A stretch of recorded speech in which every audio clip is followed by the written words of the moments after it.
Eh bien, le bonjour tout le monde, j'espère que vous allez bien. Bienvenue pour ce nouveau speed rating.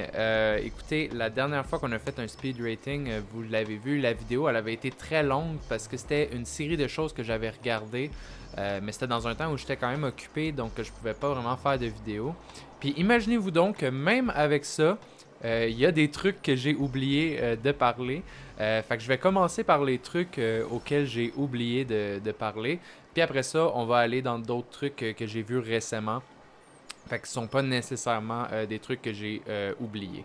By the way, je suis en train d'imprimer de quoi à l'imprimante 3D. J'espère que ça fait pas trop de trucs dans vos oreilles.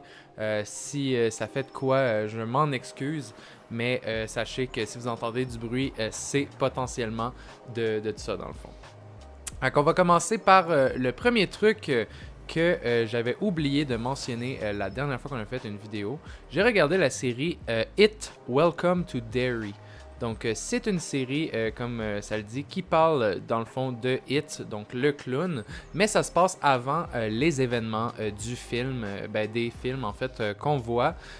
Puis je trouve que c'est une série très très bien réalisée. Euh, L'histoire est très intéressante, puis j'aime ça en apprendre plus sur Pennywise, parce que pour ceux qui ne savent pas, Pennywise, ce n'est pas juste un clown en fait, c'est un extraterrestre, donc on apprend un peu plus sur, dans le fond, ses origines et tout ça dans cette série-là. Et un autre point que je trouve très très cool, c'est que les personnages, je trouve, dans la série sont autant bons, si même pas des fois plus intéressants que les personnages qu'on voit dans les films. Fait que ça, j'ai trouvé ça bien. Puis sinon, j'ai appris aussi qu'il y avait des références entre certaines œuvres de Stephen King des fois. Et dans cette série-là, eh bien, il y a des références à des personnages qu'on voit dans The Shining ou quoi que ce soit. Fait que ça, moi qui ai beaucoup aimé The Shining, c'est quelque chose que j'ai particulièrement apprécié. Mais vraiment, très bonne série qui m'a vraiment surpris. Là. Vraiment, je me souviens que quand j'avais entendu que ça sortait, je m'étais dit, qui veut d'une série sur It, tu sais, puis finalement, une fois que c'est sorti, je me suis dit, gars, je vais l'écouter. En plus, j'ai un ami qui me l'avait recommandé. C'est vraiment très bon. Puis ça développe vraiment plus l'univers aussi de cette, euh, cette série-là, quoi. Et j'ai beaucoup aimé. Et ça, c'est la saison 1. Éventuellement, il va y avoir d'autres saisons qui vont parler encore plus tôt, plus tard, en fait, plus tard, en tout cas. Ils vont revenir plus dans le passé, fait qu'on on va voir dans le fond vraiment différentes époques et comment Pennywise a affecté ces époques-là. Fait que moi, je trouve ça super intéressant. Je suis super into it. J'ai vraiment hâte de voir, en tout cas, la suite qu'ils pourraient faire avec ça.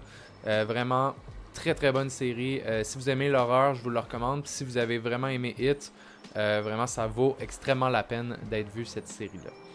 Ensuite, deuxième chose que j'ai oublié de parler, que j'ai regardé Wonder Man, qui est une série de Marvel. Donc, Wonder Man, qu'est-ce que je peux vous dire sur Wonder Man? Ben déjà, c'était une très très bonne série. J'ai très apprécié Wonder Man. Donc, le personnage ici principal, c'est Simon. Simon qui veut, dans le fond, devenir un acteur populaire, mais il y a un secret, il y a des super pouvoirs. Et comme vous pouvez voir ici, ça c'est Trevor. Trevor, vous le reconnaissez parce que c'était le mandarin dans Iron Man 3. Donc, c'était un acteur qui avait été, dans le fond, pris. Et, eh bien, ces deux-là vont s'entraider à essayer d'obtenir un rôle dans un prochain film qui est un remake de film de super-héros qui s'appelle Wonder Man.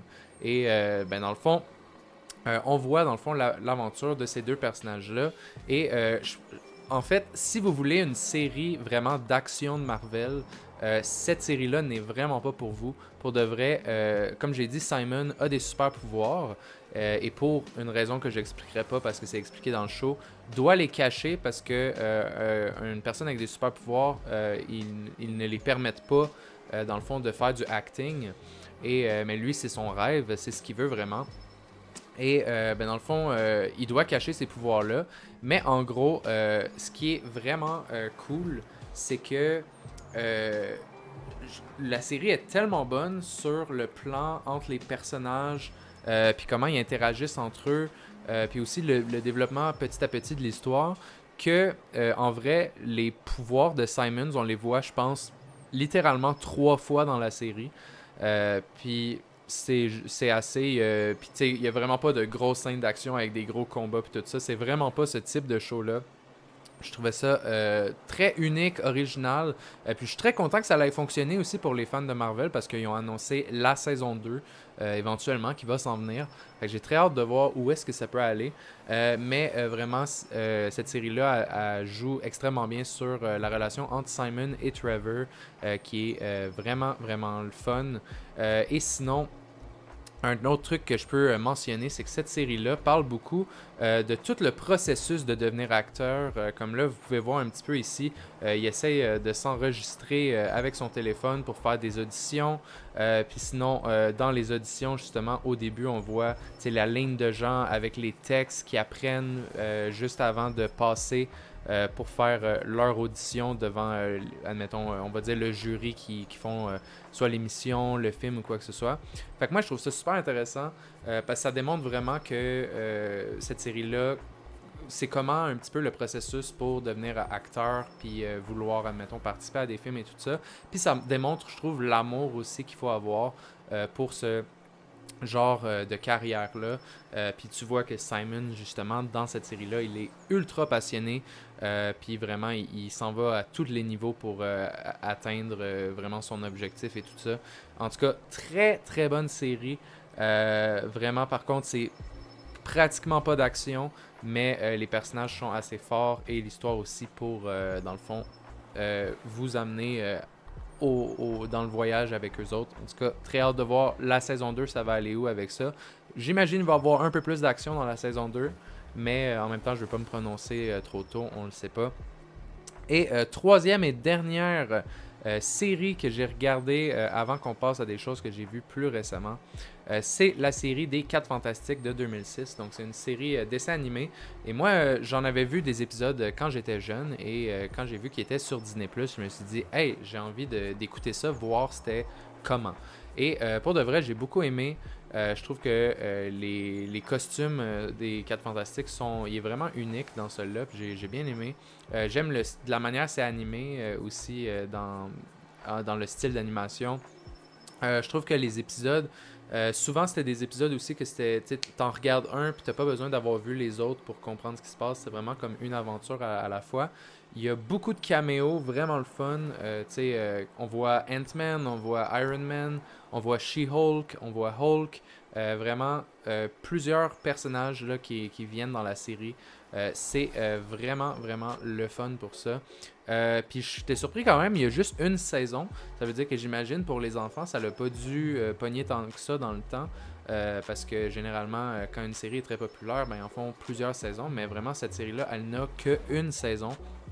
Je trouve un peu dommage parce que je trouvais que c'était quand même très bien. Mais en même temps, il y a aussi ses défauts. Un des défauts, je trouve, c'est que on dirait que à chaque fois qu'il y a un problème, c'est tout le temps pratiquement la faute de Johnny. Johnny qui fait quelque chose. Puis aussi, je trouve que Johnny, on dirait que ses pouvoirs, ils sont pratiquement inutiles dans cette série-là. Il y a plein de fois où il est comme genre je vais te brûler ou whatever. Il lance une boule de feu puis ça l'affecte pas son ennemi.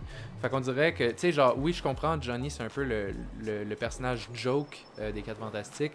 Mais là, c'était poussé à un point où j'étais comme, il est pratiquement quasiment inutile. Fait que ça, j'ai trouvé ça un peu moins cool. Mais sinon, Susan Storm est vraiment cool. Reed Richards aussi. The Thing aussi. Fait que c'est une série quand même vraiment courte. Là, j'ai oublié le nombre d'épisodes exact. Je pense que c'est 26. Puis ça se fait bien. Ça se regarde bien. J'ai bien apprécié. Bon, là, on va passer au nouveau truc que j'ai vu. Dans le fond, récemment. On va commencer la première chose avec une série de Prime, Vitrerie Joyale. Donc... oui, je suis québécois et là, on a un humoriste ici qui s'appelle Martin Matt. Et Martin Matt a fait cette série-là avec Amazon qui parle en fait de sa vraie histoire. Dans le fond, il joue son père qui, dans le fond, a la vitrerie Joyal. Et ben, ça va pas tant bien en ce moment en termes d'argent, tout ça, pour la vitrerie Joyal. Mais en gros, c'est un petit peu l'histoire justement de son père, ainsi que de lui et de son frère, on va dire. Donc en ce moment, vous voyez Pierre-Luc Funk à l'écran, que je vais revenir ici. Donc Pierre-Luc Funk, en ce moment, joue Martin Matt, alors que Martin Matt, qui était l'autre, pour ceux qui ne le savent pas, la personne qui est ici, ou du moins juste pour que vous le voyez en meilleure qualité, la personne ici qui joue son propre père dans cette série-là, mais dans le fond, la personne qui est ici, dans le fond, elle est représentée par le jeune que vous voyez ici, donc Martin Matt. Et dans le fond, Martin Matt, lui, c'est un humoriste, mais il a dû, dans le fond, dire ça à son père qui était un peu contre l'idée, tout ça. Et ben, dans le fond, il y a l'histoire aussi de son frère qui est dans cette série-là. Et pour ceux qui ne savent pas, ben, le frère de Martin Matt, qui est représenté par le jeune homme ici, il a vécu un accident qui a fait en sorte qu'il y a eu des problèmes dans la vie.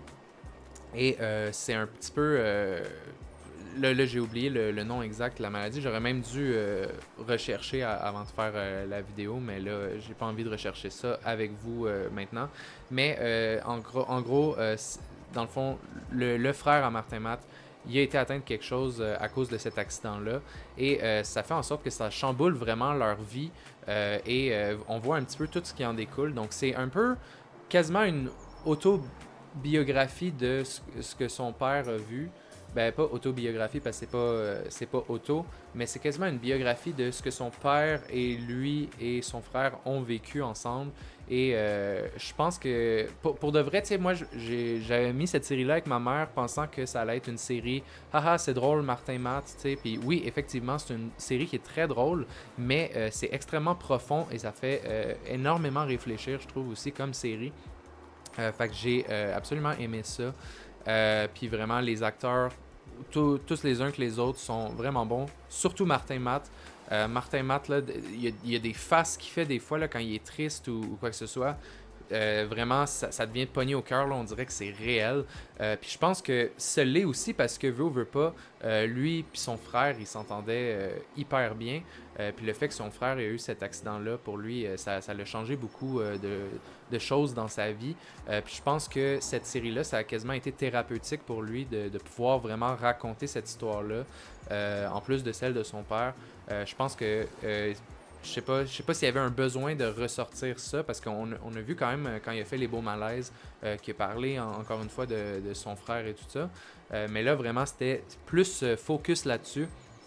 Et vraiment, je pense que ça y a fait du bien de pouvoir sortir cette histoire-là vraiment plus qu'est-ce qui s'est passé.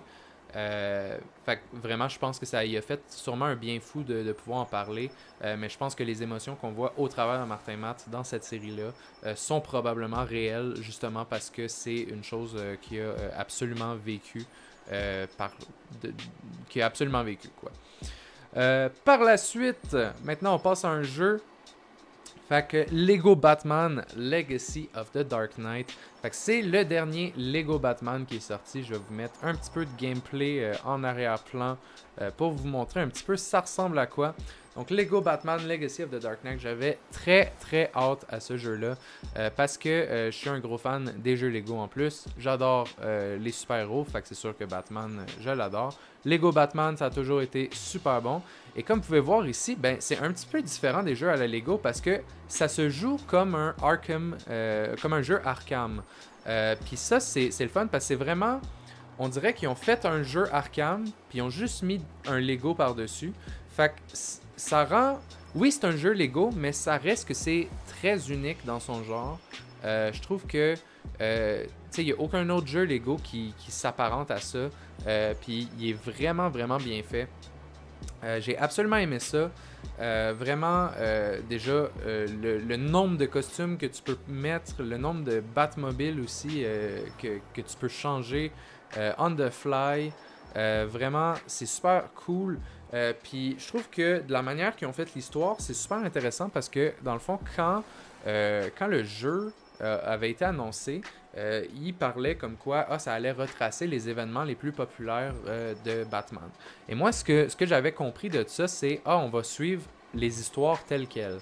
Mais c'est pas exactement ça. En fait, la manière que ça fait, c'est ils ont pris toutes les histoires de Batman, puis ils ont réussi à en faire une histoire qui se suit de A à Z et que ça fonctionne. Fait en gros, si je vous donne un exemple, ok? Admettons Batman Begins. Ben, dans Batman Begins, admettons, on voit au début, il s'entraîne avec Ra's al Ghul. Fait que c'est ça, il s'entraîne avec Ra's al Ghul, il revient en ville, il devient Batman, et après ça, il se bat contre Scarecrow et tout ça. Là, ici, admettons, Batman Begins, la seule partie qu'ils ont pris, c'est la partie où il s'entraîne au début avec Ra's al Ghul. Tout le reste qui s'est passé dans Batman Begins, c'est pas là. Dans le fond, là, vous vous demandez probablement, ok, mais comment ça suit après ça avec The Dark Knight et tout ça? Ben, il y a la partie The Dark Knight et il y a la partie Dark Knight Rises avec Bane. Mais vraiment, c'est fait pour que tout soit collé ensemble, mais c'est tous des moments comme vraiment populaires de l'univers de Batman. Fait que ça, admettons, je vous explique genre le début. Dans le fond, ça commence, il s'entraîne avec Ra's al Ghul, fait que Batman Begins. Après ça, il devient Batman, mais c'est un Batman jeune. Et c'est le Batman de Robert Pattinson. Fait qu'au début, on voit, il s'en va dans le club de Falcone. Et ça, c'est une scène justement qu'on voit dans The Batman avec Robert Pattinson. Il y a la chasse avec la Batmobile et le pingouin. Fait que ça, on le voit aussi. Là, j'ai oublié exactement la ligne du temps, mais après ça, je pense que c'est le Joker qui tombe dans la cuve d'acide. Là, c'est le Joker de 1989.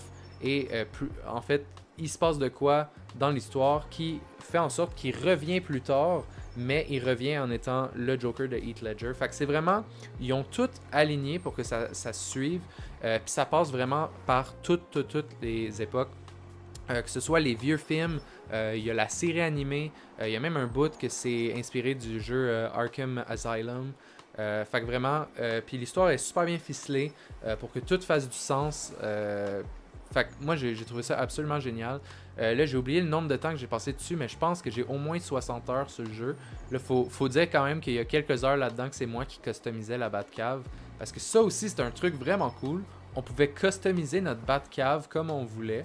Genre mettre des objets comme on veut, mettre des posters différents, des différents screensavers sur l'ordi, changer la couleur et la forme du logo de Batman qui est affiché. Vraiment, il y avait plusieurs possibilités quand même de customisation de la Batcave. Qui est un système qui est même pas nécessaire en vrai, mais ça rajoute au jeu, c'est vraiment le fun. Comme je vous ai dit, énormément de costumes, énormément de... j'ai oublié, énormément de Batmobile. Vraiment, la seule chose qui aurait manqué, que j'aurais aimé voir, mais je comprends pourquoi ils l'ont pas fait, c'est, admettons, d'avoir des bateaux ou la Batwing, parce que je trouve que ça aurait donné un truc encore plus le fun. Mais c'est beaucoup inspiré, comme j'ai dit, des jeux Arkham. Et le dernier jeu Arkham, qui, on va dire gros, qui est sorti, c'était Arkham Knight. Et Arkham Knight lui-même n'avait pas tout ce qui était bateau ou Batwing, mais il y avait la Batmobile. Et ben c'est ça, c'est vraiment bien. L'histoire est super bien ficelée, comme j'ai dit. Puis un autre truc, peut-être qui peut décevoir quelques gens, moi j'étais un peu déçu au début. Personnellement, moi j'aime beaucoup avoir l'option de plein de personnages dans un jeu Lego. Mais dans celui-là, ils ont fait en sorte que c'est seulement 7 personnages jouables. Par contre, chaque personnage ont deux capacités différentes et dans le fond, propre manière, on va dire, de bouger. Chacun avec des animations différentes, c'est plus ça que je veux dire. Fait que tu sais, on a Batman, en fait on a 7 personnages, on a Batman, on a Robin, on a Nightwing, on a Batgirl, on a Jim Gordon, là j'en oublie, c'est ça le pire. On a-tu 7 personnages? Je sais plus. On a Batman, on a Robin, on a Nightwing, on a Batgirl, on a Jim Gordon, on a Talia al Ghul, puis me semble j'en oublie un, mais je suis vraiment plus sûr. En tout cas, fait que comme vous pouvez voir, quand même un bon nombre de personnages. Et ah oui, Catwoman. Et voilà, Catwoman. Fait que Batman, Robin, Nightwing, Batgirl, Jim Gordon, Talia al Ghul, Catwoman. Fait que ça fait 7 personnages jouables, chacun avec des trucs différents. Batman, il y a ses batarangs, mais admettons, pas Robin, mais Nightwing a des batarangs électriques, alors qu'il y a aussi un truc avec une corde, tandis que Batman, lui, c'est un grappin, c'est différent. Jim Gordon, il y a une espèce de fusil à mousse, puis une espèce de fusil qui rebondit plein de fois. Catwoman, tu peux contrôler un chat avec un laser. Vraiment, il y a quand même quelques améliorations aussi. Puis ces capacités-là peuvent être améliorées au fur et à mesure dans le jeu. By the way, dans les 60 heures à peu près que j'ai joué, c'est un jeu que j'ai 100%. Fait que moi j'ai 100% tous les jeux Lego que j'ai, mais c'est un très bon 100%.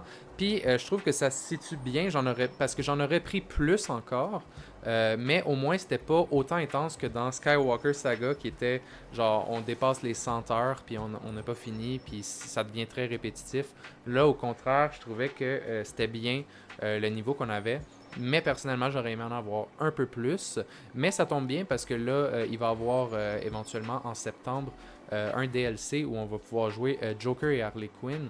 Et ça aussi, ça va rajouter un petit peu de différentes choses. Voir un petit peu à quel point aussi ils vont avoir upgradé le jeu à partir de là. Est-ce qu'ils vont rajouter un nouveau mode histoire ou une nouvelle endroit à visiter ou quoi que ce soit, tu sais, je sais pas encore comment ça va être, mais c'est quelque chose que ça va être le fun à pouvoir observer. En tout cas, vraiment bon jeu, l'histoire fait du sens, puis ça prend vraiment les meilleurs moments de Batman. Probablement vous voulez un costume de Batman, il est dans le jeu. Fait que c'est absolument génial.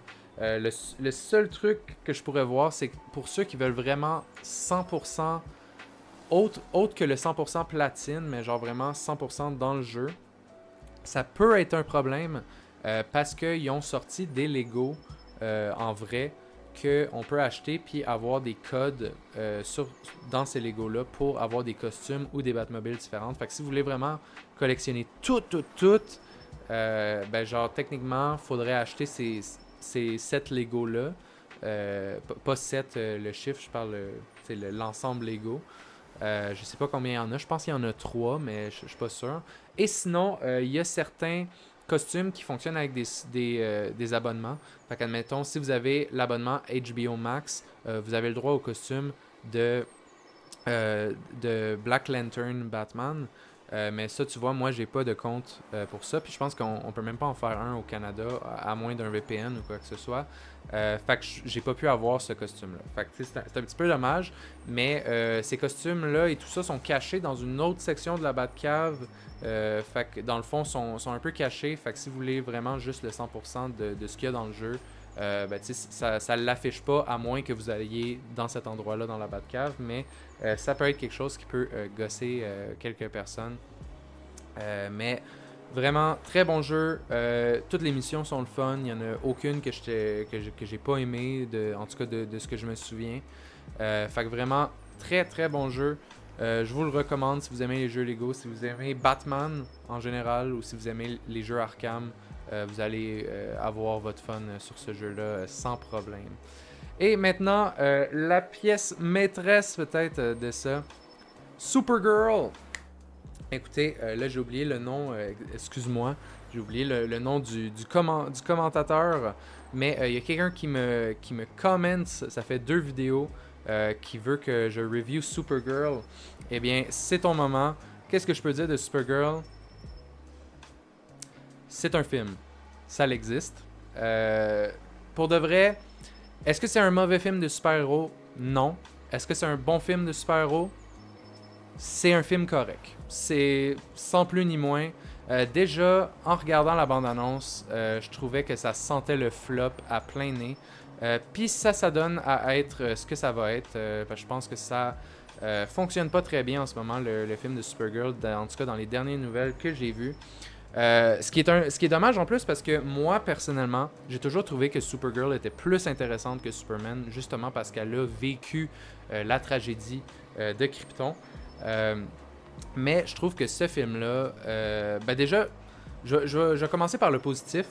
Le positif, c'est pas comme si l'histoire était vraiment mauvaise, c'est juste qu'elle est très prévisible. mais c'est pas une mauvaise histoire en tant que telle. Sinon, tu sais, le personnage de Supergirl est quand même intéressant. Moi, c'est sûr que je suis très habitué à la Supergirl qui est très joviale, enjouée, tout ça. Alors de la voir comme étant une fille saoule qui se saoule tout le temps et tout ça, j'étais pas très habitué. Par contre, je sais que c'est inspiré d'une bande dessinée Woman of Tomorrow qui elle fait exactement ça dans cette bande dessinée-là. Elle se boit, elle boit pour se rendre saoule et tout ça. Alors, moi, c'est juste quelque chose que j'étais moins habitué, mais j'ai quand même aimé ce côté-là, justement, de la voir un petit peu plus, tu sais, comme vraiment plus dépressive, on va dire, et saoulonne. Sinon, vous venez de le voir dans la bande-annonce, Lobo, qui est absolument incroyable dans ce film-là. Jason Momoa qui revient, ben pas qui revient, mais en fait, oui, il revient dans DC, mais il fait Lobo, et pour de vrai, vraiment, Jason Momoa, je pense qu'il a été créé sur cette terre juste pour pouvoir jouer ce personnage-là, parce qu'il le joue à une perfection, il lui ressemble comme deux gouttes d'eau, et vraiment, à chaque fois qu'il est dans la scène, c'est du pur plaisir, c'est absolument le fun, mais vraiment, sinon le reste du film, c'est très basique. Comme j'ai dit, c'est vraiment pas que c'est mauvais. Genre, au contraire, admettons, j'ai vu Suicide Squad, le premier, quand c'était sorti. Puis je me souviens que même pas à la moitié du film, j'avais déjà hâte que ça finisse. Au contraire, Supergirl, j'ai quand même passé un bon moment. Mais c'est que ça tente rien de nouveau, puis c'est pas super intéressant. Puis ça joue beaucoup aussi les scènes sur lequel des soleils est présent. Fait que genre, bien évidemment, Supergirl est forte quand il y a un soleil jaune. Fait que tu sais, il y a beaucoup de scènes où c'est juste comme en ce moment, elle peut rien faire parce que c'est pas le soleil jaune. Puis là, à un moment donné, soleil jaune. Fait que là, elle devient fucking forte. Puis là, elle calisse tout le monde. Elle fait mal à tout le monde. Puis tu sais, vraiment, c'est le genre de truc un petit peu comme un enfant quasiment. Tandis qu'admettons dans le film de Superman qui était sorti avant, ben, même s'il était déjà sur la planète avec un soleil jaune, je sentais qu'il y avait plus de défis qu'il y en avait dans ce film-là. Mais vraiment, vous avez vu la bande-annonce, je pense que vous êtes capable de guess le film en entièreté. Vraiment, c'est rien de spectaculaire. En termes d'effets spéciaux, c'est très bien. Rien à dire vraiment là-dessus. Mais sinon, vraiment, c'était un peu une déception pour moi personnellement. Parce que, comme j'ai dit, je préfère Supergirl à Superman. Ouais. Puis aussi, I guess critique pour moi. Ça fait 2 fois qu'on la voit en Supergirl en ce moment. Puis pour moi, ça fait vraiment pas Supergirl. Je sais pas, je trouve que l'actrice, je sais pas, je la vois vraiment pas en Supergirl. Puis honnêtement, j'ai pas de meilleure proposition non plus pour une actrice que je serais comme ah oui, ça ferait Supergirl. Sûr, moi j'ai beaucoup aimé l'actrice dans la série Supergirl, mais c'est genre je dirais pas qu'admettons qu'il aurait dû la réutiliser ou quoi que ce soit, mais je pense qu'il y aurait eu moyen d'avoir une meilleure actrice, mais comme je vous ai dit, j'ai pas de meilleure proposition, mais je sais pas, j'ai de la difficulté un petit peu avec cette actrice-là, on dirait. Mais tu sais, c'est rien de grave. Aussi, un autre point du film qui était un peu bizarre, tu sais, c'est que dans ce film-là, bien évidemment, elle perd un peu toute sa famille. Puis là, dans le fond, Superman essaie de lui dire hey, tu sais, genre, les gens de la Terre sont là pour toi, puis tout ça. Puis c'est comme un peu, genre, tu sais, tu vas te sentir chez toi. Puis comme, ouais, mais j'ai plus de chez moi. Fait que tu sais, elle se sent un peu comme plus chez elle, en fait. Puis c'est un peu pour ça aussi qu'elle se saoule. Mais genre, si elle aime tant pas les humains, pourquoi dans certaines scènes, genre, quand elle veut écouter de la musique pour se relaxer, elle écoute de la musique humaine à la place de la musique kryptonienne? Je sais pas. En tout cas, juste un petit truc, petit détail qui est comme vraiment bizarre un peu, c'est comme, hey, t'aimes, genre, tu te sens pas chez toi avec les humains, mais t'écoutes la musique des humains. En tout cas, un petit truc comme ça. Là, je sais pas si honnêtement, j'ai été dans tous les sens un petit peu. Je sais pas si j'ai oublié de parler quelque chose dans ce film-là. Mais vraiment, pour moi, c'était juste comme du très basique. C'était correct. C'était vraiment un. Tu sais, peux pas dire que c'est un mauvais film, c'est un bon film, mais c'était pas un excellent film. Mais j'ai juste passé un moment qui était agréable, mais sans plus, tu sais. Fait que c'est ça un petit peu pour mes critiques. Fait que j'espère que vous avez apprécié la vidéo. N'hésitez pas à aimer, laisser commentaire, quoi que ce soit. Puis on se revoit prochainement pour une prochaine vidéo. En ce moment, je suis en train de travailler sur des best-of de live que j'avais fait il y a longtemps. Fait que ça va sortir éventuellement. Sinon, j'ai fait une autre critique sur une série complète que j'ai très hâte de vous partager aussi pour ça. Éventuellement, il va y avoir Spider-Man qui va sortir. On va parler de ça. Fait que vraiment, restez à l'affût des prochaines vidéos. Je pense que vous allez être très contents. Fait que on se revoit très vite pour une prochaine vidéo. Ciao tout le monde.